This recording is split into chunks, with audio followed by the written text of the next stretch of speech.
Iran की राजधानी में किए गए एक हवाई हमले में हमास चीफ इस्माइल हानिया की मौत हुई। कल ये खबर आई और ईरान के नए राष्ट्रपति के शपथ ग्रहण में शिरकत के बाद हुई हानिया की हत्या के लिए ईरान और हमास ने इजराइल को जिम्मेदार ठहराया है।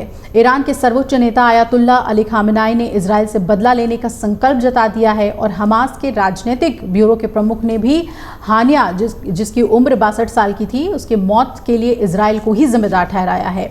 वहीं ईरान के अर्धसैनिक बल यानी कि रेवोल्यूशनरी गार्ड ने कहा कि वो हानिया की हत्या की जांच कर रहा है। इस्माइल हानिया की मौत के बाद अब हमास अपने वरिष्ठ सदस्य खालिद मशाल को अपना नया नेता चुन सकता है।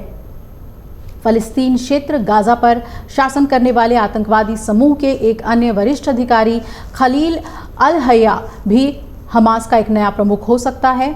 उनका भी नाम आगे चल रहा है। हालांकि माना जा रहा है कि मशाल इस दौड़ में सबसे आगे है। इजराइल की तरफ से मशाल को पहले भी मारने की कोशिश की गई थी लेकिन वो बच गया था।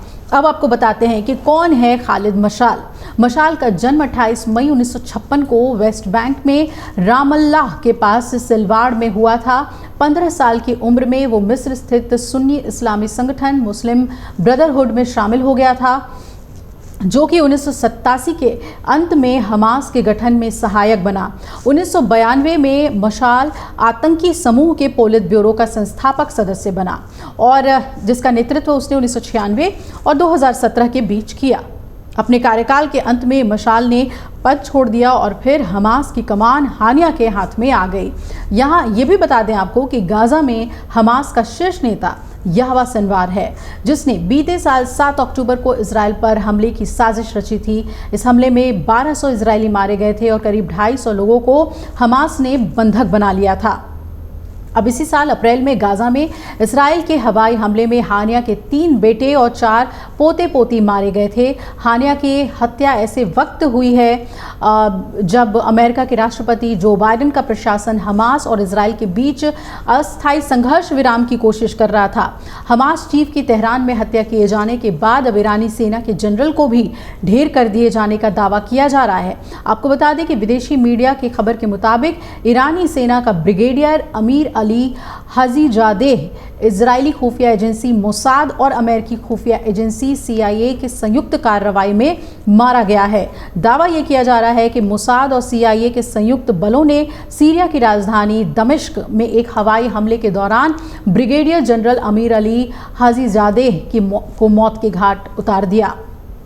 अब इससे इजराइल और ईरान में सीधी जंग की आशंका जो है वो बढ़ गई है। यही वजह है कि जंग ऐलान कर दिया गया है।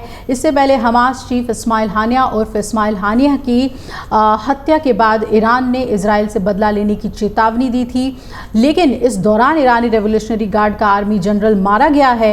हालांकि इसकी आधिकारिक पुष्टि नहीं हुई है, लेकिन जिस तरीके से लाल झंडा लहराया गया है उससे साफ है कि ईरान इस बात को अब समझ गया है कि सिर्फ उसके मेहमान की हत्या नहीं हुई है बल्कि उसके अपने लोगों पर भी भीषण अटैक किया जा रहा है मोसाद के जरिए। हालांकि इजराइल एक बार भी नहीं कह रहा कि ये सब कुछ उसने किया है, लेकिन उसके ज़बान में तल्खी बनी हुई है और वो कह रहा है कि अपने किए की सज़ा जो है वो हमास भुगत रहा है और ईरान भी भुगतेगा। अब इस जियोपॉलिटिकल सिचुएशन पे नज़र बनी रहेगी, अलग अलग देश किस तरीके से इस मामले में अपना रुख अख्तियार। अगर आप ये वीडियो YouTube पर देख रहे हैं तो हमारे चैनल को सब्सक्राइब करें और बेल आइकन को दबाना ना भूलें। अगर आप Facebook पर ये वीडियो देख रहे हैं तो हमारे पेज को लाइक करें।